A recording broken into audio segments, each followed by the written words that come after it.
بخښه کول دا معنا لري چې تاسو د مقابل طرف سره مینه لري. یعنې د یو چا سره چې موږ مینه لرو هغه ته بخښه کوو.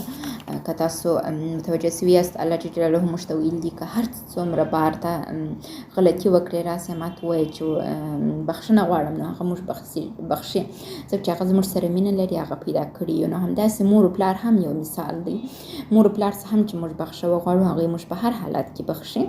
نو په رابطه کې هم همداسې دی. که تاسو یو څوک وبخښئ دا د دې دلالت کوي چې هغه شخص څومره ارزښت تاسو ته لري او څومره مینه درکوي.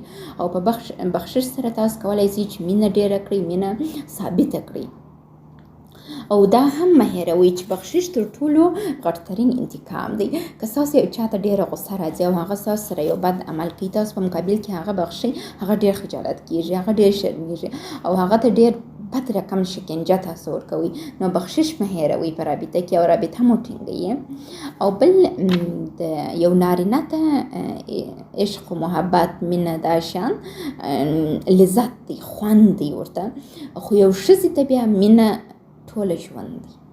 نو دې ته متوجه واوسئ.